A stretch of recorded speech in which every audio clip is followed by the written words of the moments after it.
స్వాగతం. నేను వినతి. కరోనాను నియంత్రించేందుకు ప్రతి ఒక్కరూ మాస్కును తప్పక ధరించాలి. ముక్కు నోరు కప్పి ఉంచేలా సరైన పద్ధతిలో మాస్కుని ధరించాలి. తరచూ చేతులను శుభ్రం చేసుకోవాలి. వ్యక్తిగత పరిశుభ్రతను పాటిస్తూ భౌతిక దూరాన్ని తప్పక పాటించాలి. అర్హులందరూ వ్యాక్సిన్ వేయించుకోవాలి. నిబంధనలు పాటిద్దాం, కరోనాని జయిద్దాం. ఇప్పుడు ముఖ్యాంశాలు చూద్దాం.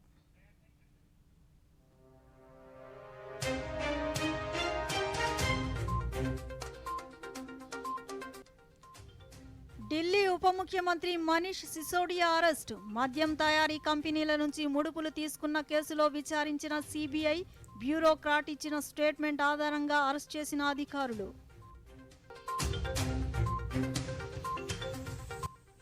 ఉత్తరప్రదేశ్లో రోజ్గార్ మేళాలో వీడియో కాన్ఫరెన్స్ ద్వారా పాల్గొన్న ప్రధాని. డబుల్ ఇంజన్ ప్రభుత్వం అభివృద్ధి ప్రాజెక్టులకు అధిక ప్రాధాన్యతనిస్తోందన్న మోదీ. దేశభక్తి గీతాల పోటీల్లో ఆంధ్రప్రదేశ్కు చెందిన విజయ్ దుర్గా విజేతగా నిలిచారన్న మోదీ. ప్రముఖ స్వాతంత్ర సమరయోధుడు నరసింహారెడ్డి పోరాట పటిమను తెలియజేశారన్న ప్రధాని. పేరిణి నృత్యాన్ని ప్రచారం చేస్తున్న తెలంగాణకు చెందిన రాజ్ కుమార్ నాయక్ ను అభినందించిన మోదీ.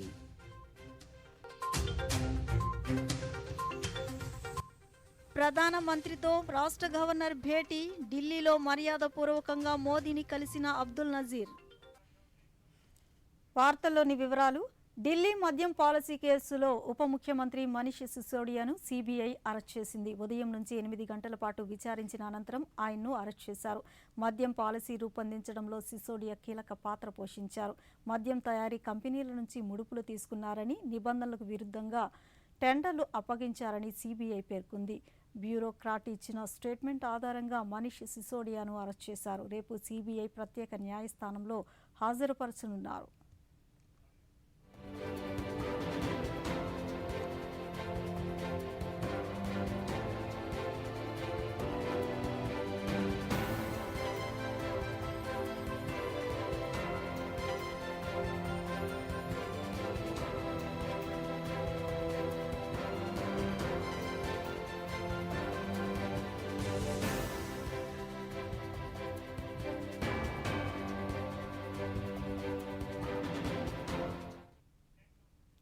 తెలంగాణ అభివృద్ధికి రాష్ట్ర ప్రభుత్వం ఎలాంటి కృషి చేయలేదని కేంద్ర సమాచార ప్రసార శాఖ మంత్రి అనురాగ్ సింగ్ ఠాకూర్ అన్నారు.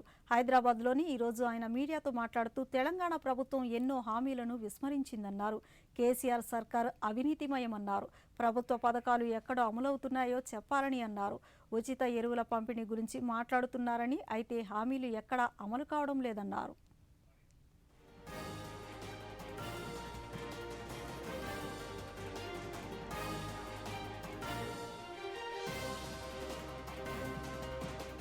मोदी जी ने 2,15,000 पक्के मकान अर्बन हाउसेज नहीं दिए होते तो आज तेलंगाना में जो वायदे थे कहां जाते केसीआर जी के। युवाओं को जो बेरोजगारी भत्ता देना था, अनएम्प्लॉयमेंट अलाउंस 3,116 रुपए यही था पर मंथ। क्या ब्याज समेत केसीआर पैसा देंगे? क्या ब्याज समेत तेलंगाना की सरकार तेलंगाना के युवाओं से किए हुए वायदे को पूरा करेगी? इस सवाल का जवाब चाहिए। क्या दलितों के किए हुए वायदे पूरे करेगी? वहां पर रिकॉर्ड एफडीआई आती है या वहां पे इन्वेस्टमेंट 1,60,000 करोड़ की बात की जाती है तो यहां पे केवल 12,000 करोड़ तेलंगाना में क्यों आता है? पुणे जैसा शहर भी अगर इतनी बड़ी इन्वेस्टमेंट ले आता है तो हमारे तेलंगाना में क्यों नहीं? क्योंकि यहां पर तो मिनिमम गवर्नेंस और मैक्सिमम करप्शन हो रहा है। రేపు జరిగే నాగాలాండ్, మేఘాలయ అసెంబ్లీ ఎన్నికల పోలింగ్ కు విస్తృత ఏర్పాట్లు చేశారు. నాగాలాండ్లో పోలింగ్ ప్రశాంతంగా నిర్వహించేందుకు రంగం సిద్ధమైంది. పోలింగ్ సిబ్బందితో పాటు సామాగ్రిని పోలింగ్ బూత్లకు పంపించారు. ఉదయం 7 గంటల నుంచి సాయంత్రం 4 గంటల వరకు పోలింగ్ జరగనుంది. నాగాలాండ్లో 59 అసెంబ్లీ నియోజకవర్గాలకు గాను 183 మంది అభ్యర్థులు తమ అదృష్టాన్ని పరీక్షించుకుంటున్నారు. ఇప్పటికే బీజేపీ ఒక స్థానాన్ని పోటీ లేకుండా ఏకగ్రీవంగా కైవసం చేసుకుంది. రాష్ట్ర వ్యాప్తంగా అదనపు పారామిలిటరీ బలగా మోహరించారు. ఇండో మయన్మార్ సరిహద్దుల్లో కూడా నిఘాను ముమ్మరం చేశారు. ఎలాంటి అవాంఛనీయ ఘటనలు జరగకుండా అస్సాం, మణిపూర్, అరుణాచల్ ప్రదేశ్లతో అంతర్రాష్ట్ర సరిహద్దులను మూసివేశారు. సమస్యాత్మక ప్రాంతాలను గుర్తించి భద్రతను పటిష్టం చేశారు. నిష్పక్షపాతంగా స్వేచ్ఛగా పోలింగ్ జరిగేలా అన్ని ఏర్పాట్లు చేసినట్లు నాగాలాండ్ ఎన్నికల ప్రధాన అధికారి శశాంక్ శేఖర్ తెలిపారు. శాంతియుత వాతావరణంలో ఎన్నికలు జరిగేలా అన్ని చర్యలు తీసుకున్నామని తెలిపారు. होम कमिश्नर प्लस कुछ और हमारे ऑफिसर्स हम लोग सब 2 जिलों में गए भी थे कल, वोखा में और मोकोकचोंग में, और वहाँ पे एडमिनिस्ट्रेशन से, पॉलिटिकल पार्टी से, सिविल सोसाइटी ऑर्गेनाइजेशन से सबसे हमने बातचीत करी. तो और जो जैसा हमने कहा कई महीनों से सब जो तैयारी चल रही हैं, तो हमारा पूरा मानना है, विश्वास है कि कल की प्रक्रिया एकदम स्मूथली हो जाएगी. ప్రపంచంలోనే ఒక ప్రశాంతమైన ప్రదేశంగా ఆవిర్భవించిన భారతదేశం గురించి కాంగ్రెస్ నేత రాహుల్ గాంధీ ఆందోళన చెందాల్సిన అవసరం లేదని బీజేపీ జాతీయ అధికార ప్రతినిధి సంబిత్ పాత్ర అన్నారు. ఢిల్లీలో ఈరోజు ఆయన మీడియాతో మాట్లాడుతూ భారతదేశ సామర్థ్యాన్ని ప్రపంచం గుర్తించిందని, కాంగ్రెస్ నేత రాహుల్ గాంధీ దేశం గురించి మరింత తెలుసుకోవాలన్నారు. రాహుల్ గాంధీ తన భారత్ జోడో యాత్రలో జమ్మూ కాశ్మీర్కి వెళ్లినప్పుడు అక్కడ త్రివర్ణ పతాకాలను చూశారని, ప్రభుత్వం ఏం సాధించిందో మొదటిసారి గుర్తించారన్నారు.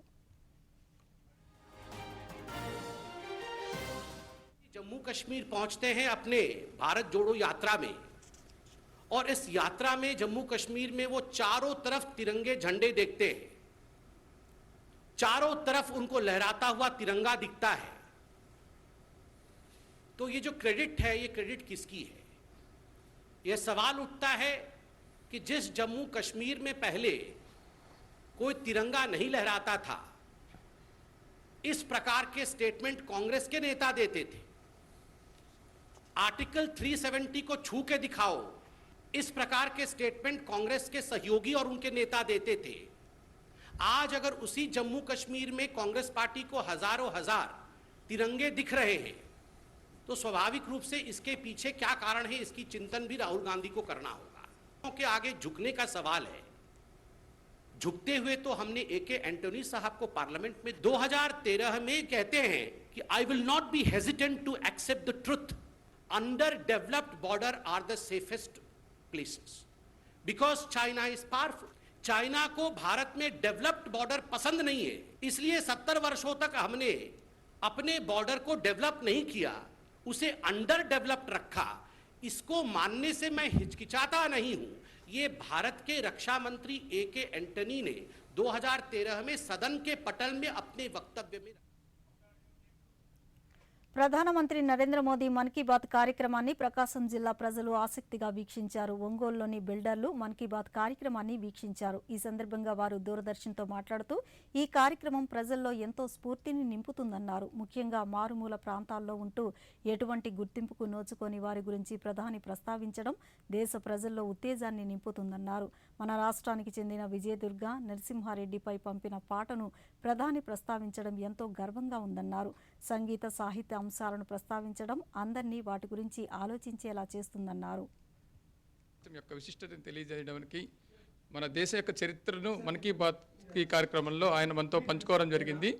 దానిలో భాగంగా మనము చిన్నప్పుడు పిల్లల కోసం పాడుకునే పాటల్లో పిల్లల్ని నిద్రపుచ్చడానికి పాడే పాటలు బజ్జోమ్మ బజ్జోమ్మ అని ఒక పాటని మన ప్రధానమంత్రి గారికి అలానే మన యొక్క అందరికీ నచ్చే విధంగా ఆ పాటని సెలెక్ట్ చేయడం జరిగింది. ఈ కర్ణాటకకు చెందిన వ్యక్తి ఈ బజ్జోమ్మ పాటని రచించారు. ఆ పాట వింటేనే మనకి కూడా ఎంతో మన యొక్క ప్రపంచ చరిత్ర అలానే మనం ఎక్కడ ఉన్నామనే దాని మీద ఆ పాటను ఎంతో చక్కగా వివరించడం జరిగింది. అలానే మన ప్రధానమంత్రి గారు ప్రతి విషయాన్ని మన భారతదేశ ప్రజలకు మన భారతదేశంలో జరుగుతున్న ప్రతి విషయాన్ని అలానే ప్రతి కార్యక్రమాన్ని మన్ కీ బాత్ కార్యక్రమంలో పంచుకోవడం జరుగుతుంది. ఈ కార్యక్రమంలో అందరూ చూసి మన దేశ భవిష్యత్తుని అలానే మనం ఏ విధంగా డెవలప్ అవుతున్నామో తెలుసుకోవాల్సిందిగా ఈ కార్యక్రమం తెలియజేస్తున్నాం. రామ్నగర్ సెకండ్ లైన్లో ప్రధానమంత్రి గారు ప్రవేశపెట్టినటువంటి మన్ కీ బాత్ ప్రోగ్రాంలో పాల్గొనడం జరిగింది.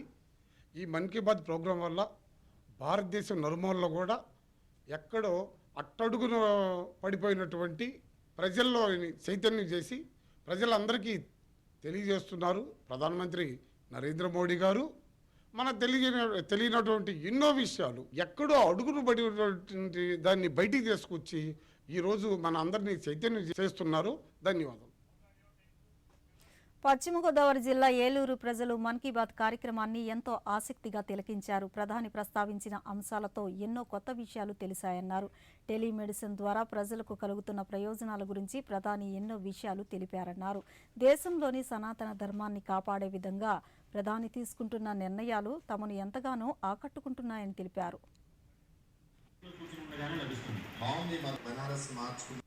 ప్రధానమంత్రి గారు నిర్వహిస్తున్న మన్ కీ బాత్ కార్యక్రమాన్ని నేను చూశాను. అందులో ప్రధానంగా టెలిమెడిసిన్ గురించి నేను చెప్పనున్నాను. ఈ కన్సల్టెన్సీ ఈ యాప్ ద్వారా ఈ మెడిసిన్ గురించి అందరికీ తెలుపుతున్నారు వాళ్ళు. ఈ యాప్ ఈ కన్సల్టెన్సీ వల్ల ఎక్కడో ఉన్న ప్రజలకు కూడా వైద్య సౌకర్యం అందుబాటులో ఉంటుంది. ఇది కరోనా సమయంలో కూడా ఎన్నో విధాలుగా ఉపయోగపడినది ప్రజలకు. ఈ టెక్నాలజీ ఇంకా డెవలప్ చేయడం కోసం ప్రయత్నిస్తున్న ప్రధానమంత్రి గారికి ధన్యవాదములు. ఈరోజు ప్రధానమంత్రి గారు పెట్టిన మన్ కీ బాత్ ఈ కార్యక్రమం మేము టీవీలో చూసి చాలా సంతోషిస్తున్నాం.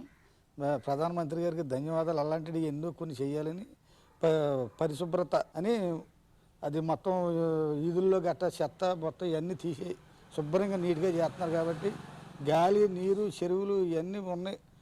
అట్లకి కూడా కొంచెం దానికి కూడా మీరు మెరుగిచ్చే సూచన పెట్టాలని మేము కోరుకుంటున్నాం. నెల్లూరులోని వీఆర్ న్యాయ కళాశాలలో ఈబీసీ మైనారిటీ తదితర కేటగిరీల వారీగా మేనేజ్మెంట్ సీట్లను భర్తీ చేశారు. 3-5 సంవత్సరాల కోర్సు కేటగిరీలో దాదాపు 330 సీట్లను భర్తీ చేసినట్లు అర్హుల జాబితాను కళాశాల ప్రకటించింది. శ్రీపొట్టి శ్రీరాములు నెల్లూరు జిల్లా joint collector Kurmanath management quota భర్తీ విధానాన్ని పరిశీలించారు. నిబంధనలు అనుసరించి కళాశాల సిద్ధం చేసిన దరఖాస్తుల నుంచి అర్హుల జాబితాలను నిర్ణయించారు. ఈ సందర్భంగా జాయింట్ కలెక్టర్ మాట్లాడుతూ నాన్ లోకల్ కోటా భర్తీలో నెలకొన్న సందిగ్ధతను ఉన్నతాధికారుల దృష్టికి తీసుకువెళ్లి పరిష్కరించినట్లు పేర్కొన్నారు.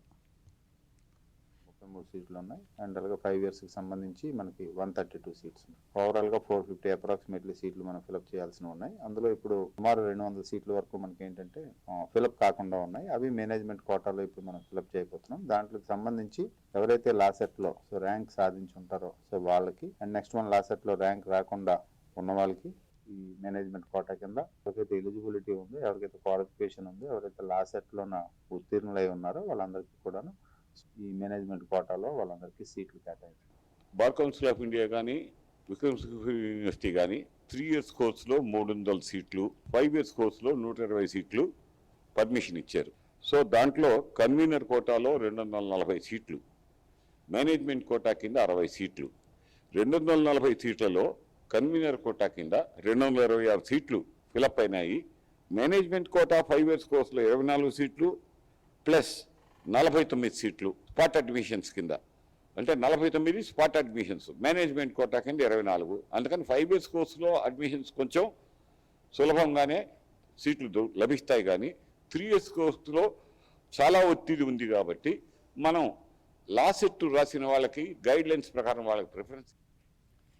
తిరుపతి జిల్లా శ్రీకాళహస్తిలో యూటీఎఫ్ కౌన్సిల్ సమావేశం జరిగింది. తిరుపతి, చిత్తూరు ఉమ్మడి జిల్లాలో ఉపాధ్యాయులు, పట్టభద్రులు ఈ సమావేశానికి హాజరయ్యారు. ప్రధానంగా ఎమ్మెల్సీ ఎన్నికలు జరుగుతున్న నేపథ్యంలో సమావేశాలు నిర్వహించినట్లు యూటీఎఫ్ నిర్వాహకులు తెలిపారు. ఉపాధ్యాయులు ఎదుర్కొంటున్న సమస్యలను పరిష్కరించాలన్నా, పట్టభద్రుల సమస్యలపై శాసన మండలిలో మాట్లాడాలన్నా ఖచ్చితంగా పీడీఎఫ్ అభ్యర్థులతో పాటు కమ్యూనిస్టులు బలపరిచే పట్టభద్రుల ఎమ్మెల్సీని గెలిపించాలని సమావేశంలో తీర్మానించారు. మార్కెట్లో పెడుతున్నారు. మనం చెల్లించిన మొత్తంలో 60% రిటైర్ అయిన వ్యక్తికి ఇచ్చి 40% షేర్ మార్కెట్లో పెట్టుబడి పెట్టి ఆ పెట్టుబడి మీద వచ్చే ఆదాయాన్ని పెన్షన్గా చెల్లిస్తారు. ఇప్పుడు వీళ్ళు చెప్పేది ఏంటంటే 40% రిటైర్ అయిన ఉద్యోగికి ఇచ్చి 60% పెట్టుబడి షేర్ మార్కెట్లో పెడతాం, అందువల్ల మీకు 33% వస్తుందని చెప్పి లెక్కలు చెప్తున్నారు. మా డబ్బులే షేర్ మార్కెట్లో 20% ఎక్కువగా పెట్టి ప్రభుత్వం ఇచ్చినట్టు చెప్పి మరి మరొకసారి మోసం చేయడానికి సిద్ధపడుతుంది. మరి దీని మీద కూడా మేము ఉద్యమం చేసి రాష్ట్రంలో, దేశంలో అన్ని చోట్ల కూడా కష్టపడి మేము పోరాడి సంపాదించుకున్నటువంటి పెన్షన్ ఏదైతే ఓల్డ్ పెన్షన్ ఉందో, డిఫైన్డ్ పెన్షన్, దానికోసమే పోరాటం చేస్తామని చెప్పి కూడా ఈరోజు కేవలం వారి యొక్క శ్రమ దోపిడీ చేసే విధానాలని ప్రభుత్వం మానుకొని వాళ్ళకి మినిమం టైం స్కేల్స్ లేకపోతే రెగ్యులర్ చేసే విధానంగా ఉండాలని ఆ వైపుగా మేము శాసన మండలిలో మా వాయిస్ని వినిపించడానికి సిద్ధంగా ఉన్నామని ఇప్పటిదాకా మా ఎమ్మెల్సీస్గా ఉన్నటువంటి విట్ట బాలసుబ్రహ్మణ్యరావు కావచ్చు, అది గతంలో మా ఎమ్మెల్సీ ఎన్నపల్లి శ్రీనివాసరావు గారు, ఇదంతా కూడా మరి రాజీలేని కృషి చేశారు. ఆ వైపుగా మా పోరాటం కూడా శాసన మండలిలో ఉంటుంది. అందుకనే గ్రాడ్యుయేట్ అందరికీ మేము ఒకటే కోరుతా ఉన్నాం, వారి యొక్క మొదటి ప్రాధాన్యత ఓటుని మాకు వేసి గెలిపించాలని, ఆ వైపుగా మా వాయిస్ వారి వైపుగానే ఉంటుందని చెప్పి తెలియజేస్తాం. ఇప్పుడు చిన్న విరామం తీసుకుందాం.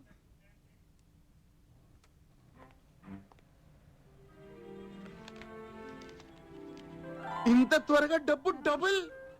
ఓ, డబ్బు పెడతారా? అయితే అనుభవిస్తారు. ఇలాంటి ఆశ పెట్టే స్కీమ్స్ లో డబ్బు పెట్టడం అంటే మోసాన్ని ఆహ్వానించడం. కాబట్టి ముందు చేయండి దర్యాప్తు, తరువాతే పెట్టండి డబ్బు. లేకపోతే మీ సొమ్ము అవుతుంది ఫుర్. ఆర్బీఐ అంటుంది, విషయాలు తెలుసుకోండి, జాగరూకంగా ఉండండి. తిరిగి వార్తలకు స్వాగతం. ప్రధానమంత్రి నరేంద్ర మోదీ తన మనసులోని భావాలను దేశ ప్రజలతో పంచుకునే మన్ కీ బాత్ కార్యక్రమంలో ఈరోజు అనేక అంశాలను ప్రస్తావించారు. మన్ కీ బాత్ 100 సంచికల దిశగా అడుగులు వేస్తున్న ఈ ప్రయాణంలో ప్రజాస్పందనకు మన్ కీ బాత్ను ఒక అద్భుతమైన వేదికగా తయారు చేశారన్నారు. ప్రతి నెల లక్షల మంది ప్రజలు మన్ కీ బాత్ తమకు చేరువవుతుందన్నారు.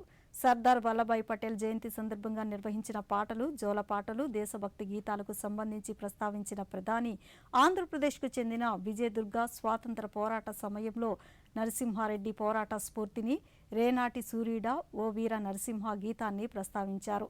తెలంగాణ రాష్ట్రంలో 31 జిల్లాల్లో పేరిణి నృత్యానికి ప్రచారం కల్పిస్తూ రాజ్ కుమార్ నాయక్ చేసిన కృషిని ప్రధాని ప్రస్తావించారు.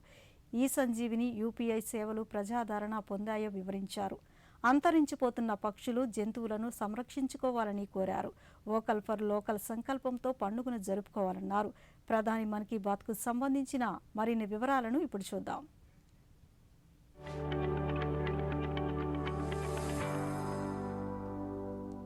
ప్రధానమంత్రి నరేంద్ర మోదీ తన మనసులోని భావాలను దేశ ప్రజలతో పంచుకునే మన్ కీ బాత్ కార్యక్రమంలో ఈ రోజు అనేక అంశాలను ప్రస్తావించారు. మన్ కీ బాత్ 100 సంచికల దిశగా అడుగులు వేస్తున్న ఈ ప్రయాణంలో ప్రజాస్పందనకు మన్ కీ బాత్ను ఒక అద్భుతమైన వేదికగా తయారు చేశారన్నారు. ప్రతి నెల లక్షల మంది ప్రజలు మన్ కీ బాత్ తనకు చేరుతోందన్నారు. మనసుకు ఉన్న శక్తి తెలిసిందేనని, అలానే సామాజిక శక్తితో దేశ శక్తిని ఎలా పెంచవచ్చనేది మన్ కీ బాత్ ద్వారా తెలుసుకున్నానని మోదీ తెలిపారు. ఆ శక్తిని తాను స్వానుభవంతో పొందినట్లు పేర్కొన్న ప్రధాని మన్ కీ బాత్లో దేశంలోని సాంప్రదాయపరమైన ఆటల గురించి మాట్లాడుకున్నప్పుడు యావత్ దేశంలో క్రీడల పట్ల ఆసక్తి వెల్లువలా పొంగిందన్నారు. ఆటలు ఆడాలని, వాటిని నేర్చుకోవాలనే ఆసక్తి బాగా పెరిగిందన్నారు. అలాగే స్థానిక బొమ్మలపై మాట్లాడుకున్న సమయంలో దేశ ప్రజలు కూడా ప్రోత్సహించి వాటి కొనుగోళ్లను పెంచారన్నారు. భారతీయ బొమ్మల పట్ల విదేశాల్లో కూడా ప్రస్తుతం ఆసక్తి పెరిగిందని, వాటి గిరాకీ కూడా పెరుగుతోందన్నారు. అలాగే కథనాల గురించి, రకరకాల భారతీయ కళా ప్రక్రియల గురించి మనం మాట్లాడుకున్నప్పుడు వాటి కీర్తి సుదూర తీరాల వరకు చేరిందని, ప్రజలు వివిధ భారతీయ కథనాల గురించి, రకరకాల ప్రక్రియల పట్ల ఆసక్తిని కనబరిచారని ప్రధాని పేర్కొన్నారు. मन की बात में जब भारतीय खिलौनों की बात हुई तो देश के लोगों ने इसे भी हाथों हाथ बढ़ावा दे दिया. अब तो भारतीय खिलौनों का इतना क्रेज हो गया है कि विदेशों में भी इनकी डिमांड बहुत बढ़ रही है. जब मन की बात में हमने स्टोरी टेलिंग की भारतीय विधाओं पर बात की तो इनकी प्रसिद्धि भी दूर दूर तक पहुंच गई. लोग ज्यादा से ज्यादा भारतीय स्टोरी टेलिंग की विधाओं की तरफ आकर्षित होने लगे. భారత ఉక్కు మనిషి సర్దార్ వల్లభాయ్ పటేల్ జయంతి, ఏక్తా దివస్ సందర్భంగా 3 పోటీల గురించి మాట్లాడుకున్న అంశాన్ని ప్రధాని ప్రస్తావించారు. పాటలు, జోలపాటలు, ముగ్గులకు సంబంధించిన పోటీలలో దేశవ్యాప్తంగా 700కు పైగా జిల్లాల నుంచి 5 లక్షల కంటే ఎక్కువ మంది ప్రజలు అమితమైన ఆసక్తితో, ఉత్సాహంతో పాల్గొన్నారని ప్రధాని వివరించారు. పిల్లలు, పెద్దలు, వృద్ధులు అందరూ కూడా ఎంతో ఉత్సాహంతో ఈ పోటీలలో పాల్గొన్నారన్నారు. 20కు పైగా భాషలలో దరఖాస్తులను ప్రజలు పంపారని, ఈ పోటీలలో పాల్గొంటున్న వారందరికీ ప్రధాని అభినందనలు తెలియజేశారు. మన దేశ వైవిధ్యాల పట్ల, సంస్కృతి పట్ల ప్రజల మనసుల్లో ఎంత ప్రేమ ఉందో, అభిమానం ఉందో చూపించారన్నారు. साथियों, आपको याद होगा सरदार पटेल की जयंती यानी एकता दिवस के अवसर पर मन की बात में हमने 3 कॉम्पिटिशन्स की बात की थी. ये प्रतियोगिताएं देशभक्ति पर गीत, लोरी और रंगोली इससे जुड़ी थी। मुझे ये बताते हुए खुशी है, देश भर के 700 से अधिक जिलों के 5 लाख से अधिक लोगों ने बढ़ चढ़ करके इसमें हिस्सा लिया है। बच्चे, बड़े, बुजुर्ग सभी ने इसमें बढ़ चढ़कर भागीदारी की और 20 से अधिक भाषाओं में अपनी एंट्रीज भेजी है। इन कॉम्पिटिशन्स में भाग लेने वाले सभी प्रतिभागियों को मेरी ओर से बहुत बहुत बधाई है। ఈ సందర్భంగా ప్రధాని ప్రముఖ గాయని లతా మంగేష్కర్ను గుర్తు చేశారు. ఈ పోటీలు ప్రారంభమైన సమయంలో ఆమె చేసిన ట్వీట్ను ప్రస్తావించారు. జోలపాటలలో మొదటి బహుమతి పొందిన పాట అంశాన్ని ప్రస్తావించిన ప్రధాని ఆ పాటల నుంచి తనకెంతో ప్రేరణ లభించిందన్నారు. పాటలు జోలపాటల్లాగే ముగ్గుల పోటీలు కూడా ఎంతో జనరంజకంగా సాగిందన్నారు.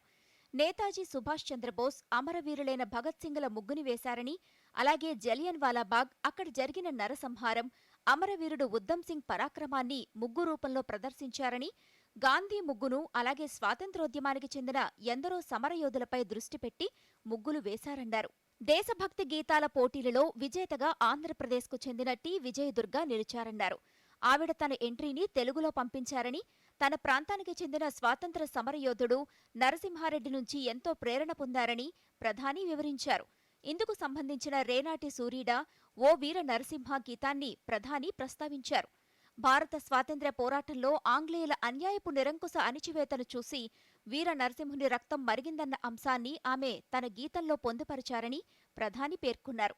देशभक्ति गीत प्रतियोगिता की विजेता टी विजय दुर्गा जी आंध्र प्रदेश की है। उन्होंने तेलुगु में अपनी एंट्री भेजी थी। वे अपने क्षेत्र के प्रसिद्ध स्वतंत्रता सेनानी नरसिम्हा रेड्डी गारू जी से काफी प्रेरित रही है। आप भी सुनिए विजय दुर्गा जी की एंट्री का यह हिस्सा। రేనాటి సూర్యుడా వీర నరసింహుడా భారత స్వాతంత్ర సమరపు అంకురానివి నీవురా అంకుశానివి నీవురా అంకుశానివి నీవురా తెల్లదొరల నీతి లేని నిరంకుశపు దమన కాండకు సలసలమని మరిగిన నీ నెత్తుటి ఎర్రని కాకలు రేనాటి సూర్యుడా వీర నరసింహుడా.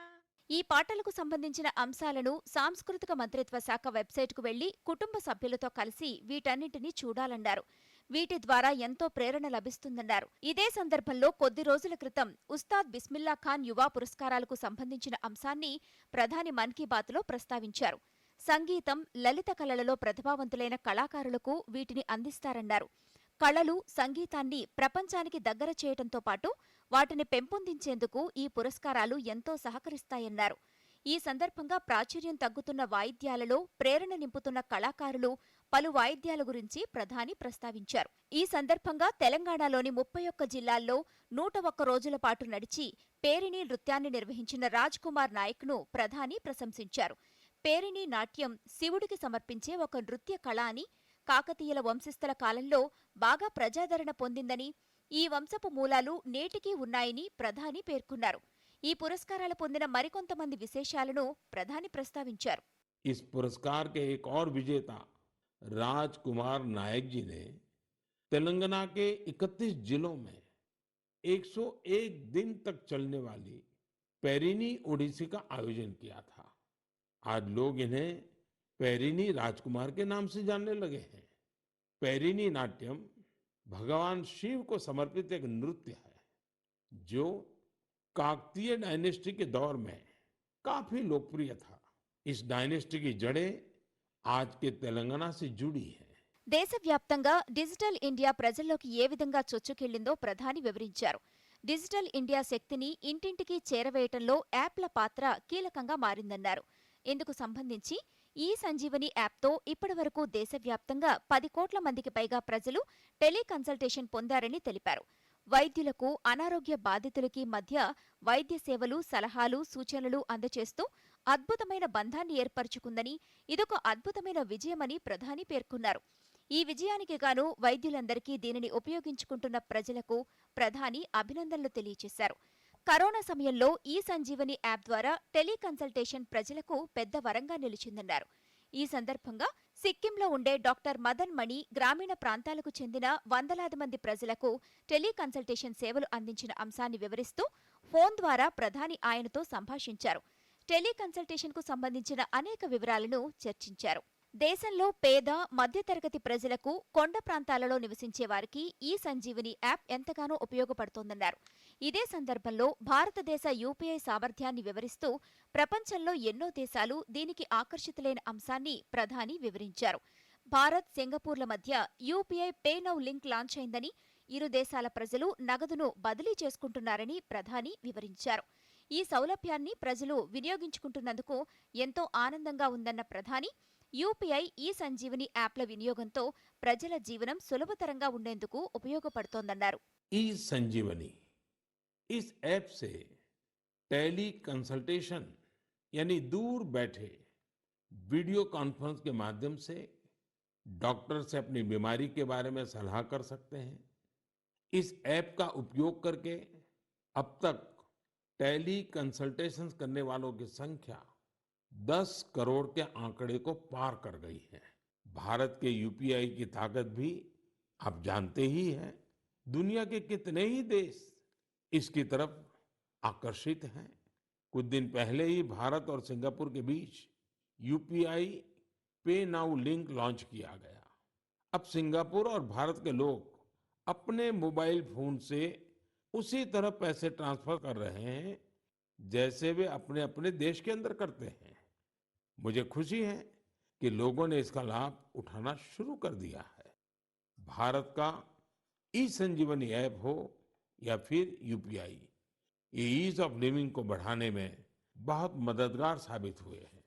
ఏ దేశంలోనైనా అంతరించిపోతున్న పక్షిని, జంతువుని రక్షిస్తే దాని గురించి ప్రపంచవ్యాప్తంగా చర్చ జరుగుతోందని, మన దేశంలో అంతరించిపోయిన అనేక గొప్ప సాంప్రదాయాలు ఉన్నాయని, వీటిని ప్రజలు మర్చిపోతున్నారని, అయితే ప్రజల భాగస్వామ్యంతో వాటిని తిరిగి పునరుజ్జీవం చేసే ప్రయత్నాలు జరుగుతున్నాయని, ఈ అంశాలపై చర్చించేందుకు మన్ కీ బాత్కు మించిన మంచి వేదిక మరొకటి ఉండదన్నారు. ఈ సందర్భంగా దేశవ్యాప్తంగా పలు ప్రాంతాల్లో ఉన్న సంప్రదాయాలు, ఉత్సవాలను పరిరక్షిస్తున్న వారి గురించి ప్రధాని వివరించారు. స్వచ్ఛ భారత్ ఉద్యమంలో ప్రజల భాగస్వామ్యం దేశ రూపురేఖలను మార్చివేసిందన్నారు. దేశంలో ఎక్కడ పరిశుభ్రత కార్యక్రమాలు జరిగినా ఆ సమాచారం తన వరకు వస్తోందని ప్రధాని పేర్కొన్నారు. ఈ సందర్భంగా హర్యానాలోని భివానీ పట్టణానికి అక్కడి యువత ఎంత పరిశుభ్రంగా తీర్చిదిద్దారో ప్రధాని వివరించారు. అలాగే ఒరిస్సాలోని కేంద్రపాడ జిల్లాకు చెందిన కమలా మొహరానా చెత్త నుంచి సంపద తయారీ అంశాలను ప్రధాని వివరించారు. ఇలాంటి అంశాలన్నీ ఎంతో ప్రేరణ కలిగిస్తాయన్నారు. దేశంలోని శ్రామిక శక్తిని తలుచుకుంటే మనకు అంత శక్తి లభిస్తుందని, అదే శక్తితో 98వ మన్ కీ బాత్ సంచికకు చేరుకున్నామన్నారు. రానున్న హోలీ పండుగ సందర్భంగా శుభాకాంక్షలు తెలియచేసిన ప్రధాని, మన పండుగలను ఓకల్ ఫర్ లోకల్ సంకల్పంతోనే జరుపుకోవాలని, ఆ అనుభవాలను తనతో పంచుకోవాలని కోరారు.